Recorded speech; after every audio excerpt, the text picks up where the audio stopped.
평생을 아비 없는 자식 키운다며 손가락질 받던 우리 엄마가 오늘 제 얼굴을 어루만지며 여보라고 불렀습니다. 나를 버린 그 사람의 이름을 부르며 수줍게 웃는 엄마의 얼굴을 보며 저는 그만 무너져 내리고 말았습니다. 누구에게도 말 못할 삶의 무게를 견뎌오신 저의 어머니 이야기입니다. 본격적인 이야기에 앞서 구독과 좋아요로 함께 마음을 나눠주세요. 그럼 30년 만에 터져나온 어머니의 먹먹한 비밀, 그 이야기 시작합니다. 우리 집 대문을 열면 가장 먼저 마중 나오는 건 코끝을 아리게 만드는 퀴퀴한 한약재 냄새와 낡은 장롱 속 나프탈렌 냄새가 뒤섞인 묘한 공기였습니다. 그건 향기가 아니라 우리 어머니가 평생 짊어지고 온 가난의 냄새였고 홀로 자식을 키워낸 억척스러운 세월의 흔적이었습니다. 어머니는 시장 골목 한 구석, 찬바람이 숭숭 드는 바닥에 앉아 흙 묻은 나무를 파셨습니다. 서리가 내리는 새벽이면 어머니의 거친 기침 소리가 방 안까지 새어 들어왔고 그 소리를 들으며 저는 이불을 머리 끝까지 뒤집어 쓰곤 했습니다. 그 기침 소리가 꼭 저를 원망하는 소리 같아서 아비 없는 자식이라는 소리를 듣지 않게 하려고 당신의 살점을 떼어 저를 먹이는 것만 같아서 숨이 막혔거든요. 어머니의 손은 늘 참기름 냄새와 파스 냄새가 섞여 있었습니다. 갈라진 손마디 사이사이에 박힌 검은 흙대는 아무리 씻어도 지워지지 않았죠.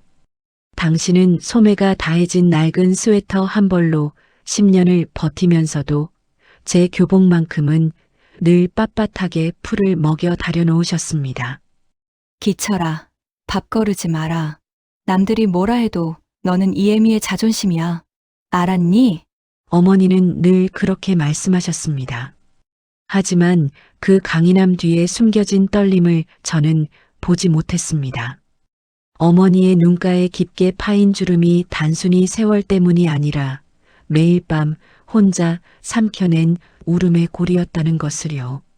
그런 어머니에게 치매라는 잔인한 불청객이 찾아온 건 작년 가을이었습니다. 처음엔 그저 된장찌개를 가스불 위에 올려둔 걸 잊으시거나 방금 한 말을 또 하는 정도였습니다. 우리 엄마도 이제 늙으시는구나 싶어 가슴 한구석이 찡할 뿐이었죠.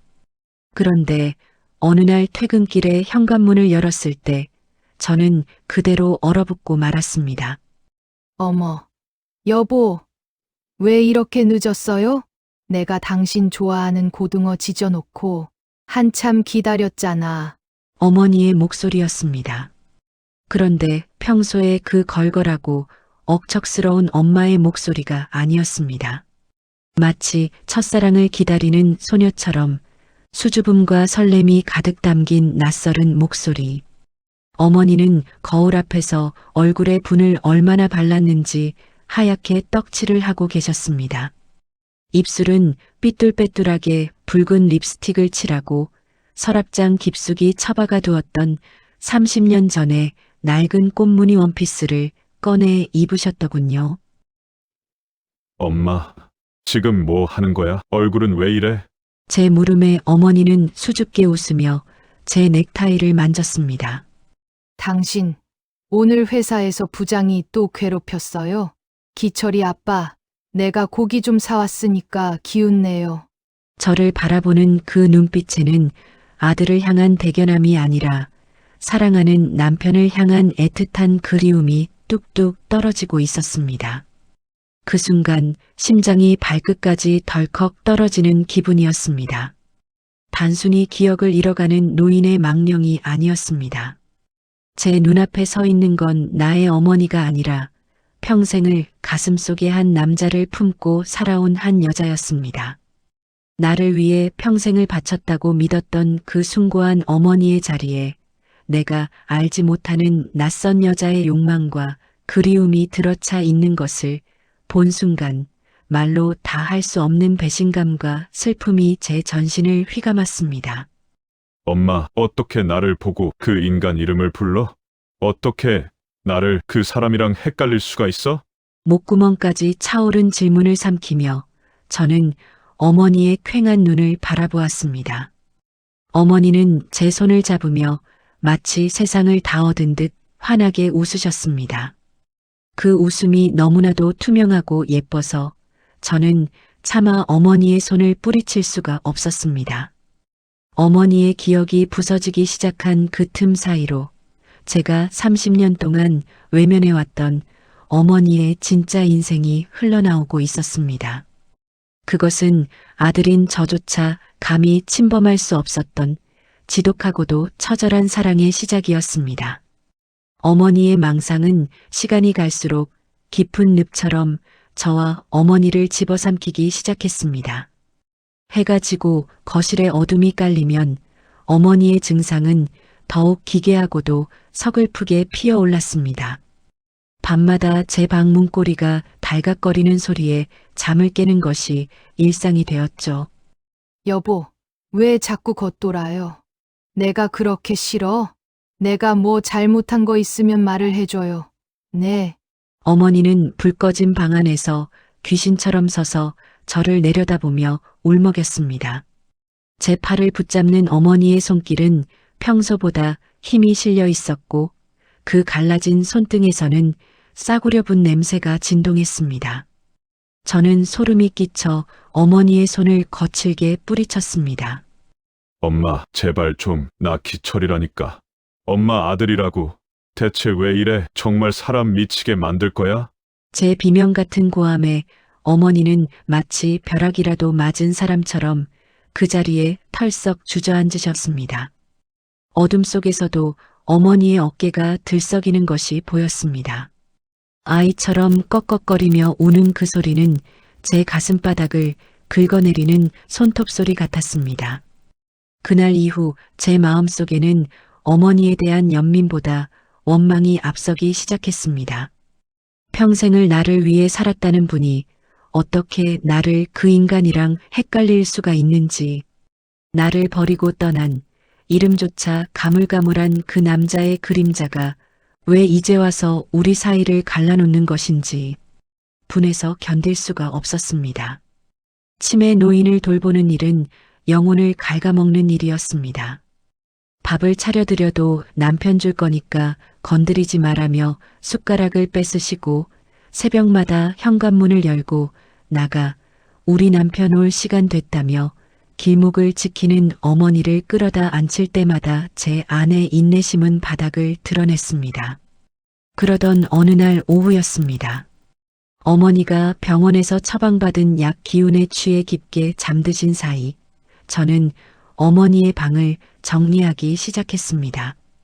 퀴퀴한 곰팡이 냄새가 밴 장롱 밑바닥을 닦아내려는데 손끝에 딱딱한 무언가가 걸렸습니다. 이게 뭐야?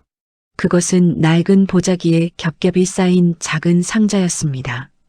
먼지를 털어내고 상자를 열자 누렇게 변색된 편지 뭉치와 겉장이 다 해진 낡은 공책 한 권이 툭 떨어졌습니다. 어머니가 시장통에서 나무를 팔며 밤마다 남몰래 적어내려간 일기장이었습니다. 첫 장을 넘기자마자 저는 숨이 턱 막히는 기분이었습니다. 30년 전 제가 태어나기도 전에 날짜가 적힌 그곳엔 제가 알던 사실과는 전혀 다른 진실들이 삐뚤빼뚤한 글씨로 박혀 있었습니다. 아버지는 우리를 버린 파렴치한 인간이 아니었습니다. 만삭인 아내에게 고기 한 근이라도 먹이고 싶어서 몸이 부서져라 야간 공사장 일을 나갔다가 차가운 시신으로 돌아온 가난하고도 착했던 청년이었습니다.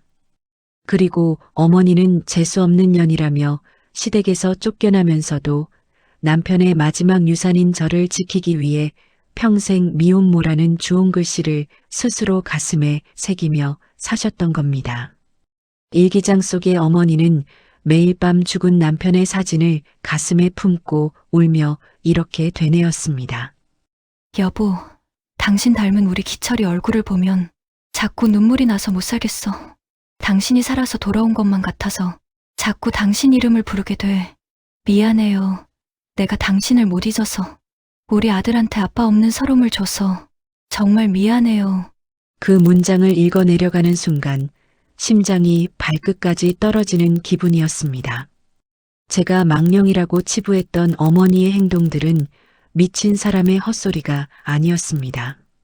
30년 세월 동안 홀로 감당해온 지독한 그리움과 자식에게 아버지를 돌려주지 못했다는 처절한 죄책감이 치매라는 병의 탈을 쓰고 터져나온 비명이었습니다.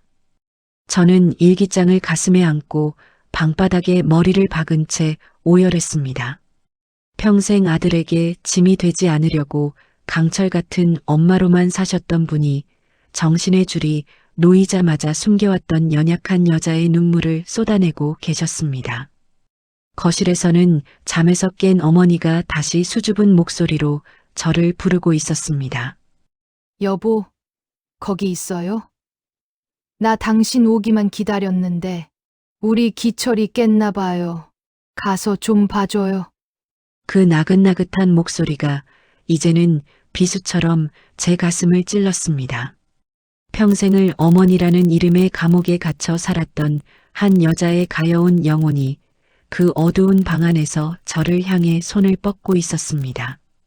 일기장 속의 글자들은 눈물에 번져 흐릿했지만 그 속에 담긴 어머니의 피 맺힌 고백은 제 심장을 갈기갈기 찢어놓기에 충분했습니다. 기철아, 미안하다. 내 아빠를 닮은 내 얼굴을 볼 때마다 가슴이 무너져서 내 아빠가 살아서 돌아온 것만 같아서 너에게 아빠를 돌려주지 못한 이 애미를 죽어서도 용서하지 마라. 일기장 마지막 장에 적힌 그 문장을 읽는 순간 제 허파의 공기가 다 빠져나가는 것처럼 숨이 막혀왔습니다. 어머니의 치매는 단순히 뇌가 병든 것이 아니었습니다. 30년 동안 아들 앞에서 죄인처럼 살아야 했던 한 여자의 영혼이 더 이상 견디지 못하고 터뜨린 서글픈 비명이었습니다. 그때였습니다. 거실에서 인기척이 들리더니 방문이 조용히 열렸습니다. 분치를 하얗게 한 어머니가 퀭한 눈으로 저를 내려다보고 계셨습니다. 평소 같으면 엄마 제발 좀 나가 라고 소리를 질렀겠지만 그날은 목소리가 나오지 않았습니다. 어머니의 손등에 박힌 검버섯과 나물 냄새 밴 거친 살결이 비로소 제 눈에 들어왔기 때문입니다. 여보, 왜 울고 있어요? 내가 뭐 잘못했어요? 응, 당신 좋아하는 술상이라도 봐올까? 어머니는 겁먹은 아이처럼 제 눈치를 보며 다가왔습니다. 그 수줍고도 애처로운 목소리. 저는 그날 밤 생전 처음으로 어머니 앞에 무릎을 꿇고 통곡했습니다. 어머니의 차가운 손을 제 얼굴에 가져다 대고 평생 한 번도 불러보지 못한 그 이름을 불렀습니다. 엄마, 아니, 여보, 나 왔어. 너무 늦었지. 미안해. 내가 당신 혼자 놔두고 너무 늦게 왔어. 제 말에 어머니의 눈동자가 파르르 떨렸습니다. 마치 30년의 세월을 거슬러 올라가 남편을 다시 만난 사람처럼 어머니의 눈에서 굵은 눈물방울이 뚝뚝 떨어져 제 손등을 적셨습니다. 당신 맞네. 당신 왔네. 이제 우리 기철이 데리고 같이 살아요. 나 이제 안 힘들어요. 당신 왔으니까 됐어. 어머니는 제 머리를 당신의 가슴팍으로 끌어당겨 안으셨습니다. 참기름 냄새와 낡은 옷 냄새, 그리고 지독하게 시린 파스 냄새가 섞인 어머니의 품. 그곳에서 저는 아이처럼 울었습니다. 어머니는 치매라는 지독한 망각을 통해서야 비로소 어머니라는 무거운 굴레를 벗어 던지고 한 남자만을 지독하게 사랑했던 여자로 돌아가 쉼을 얻고 계셨던 겁니다. 그날 밤 달빛이 창문 틈으로 가늘게 비치는 방 안에서 저는 결심했습니다. 어머니의 기억이 다 타버려 제가 될 때까지 저는 어머니의 영원한 연인이 되어드리기로 했습니다. 이제 저희 집 현관을 들어서면 저는 구두를 벗기도 전에 목소리를 가다듬습니다. 여보, 나왔어. 라고 외치면 방 안에서 새하얀 분칠을 한 어머니가 버선발로 뛰어나오십니다. 남들은 미친 짓이라 손가락질하겠지만 저는 이제야 알 것 같습니다. 어머니의 나이를 숫자로만 알았지 그 세월 속에 켜켜이 쌓인 눈물과 고독의 무게는 알지 못했습니다. 그저 노망이라 치부하며 짜증을 냈던 제 모습이 얼마나 오만했는지 이제야 보입니다. 어머니가 온몸으로 쏟아내던 그 이상한 행동들은 사실 당신이 평생을 억눌러온 그 지독한 그리움을 알아달라는 처절한 비명이었습니다. 조금만 더 일찍 엄마의 눈물을 닦아드렸더라면 하는 이 사무치는 후회가 제 남은 평생의 숙제가 될 것 같습니다. 시청자 여러분, 여러분도 혹시 부모님의 낯선 모습 뒤에 숨겨진 그분들의 진짜 인생을 놓치고 계시지는 않나요? 저처럼 너무 늦어버린 뒤에야 후회하지 마시고 오늘 밤 부모님의 거친 손을 한번 꼭 잡아주셨으면 좋겠습니다. 여러분의 가슴 시린 부모님 이야기나 따뜻한 위로를 댓글로 공유해 주세요. 누군가에게는 다시 일어설 힘이 될 것입니다. 구독과 좋아요는 저에게 항상 큰 힘이 됩니다. 끝까지 시청해 주셔서 감사합니다.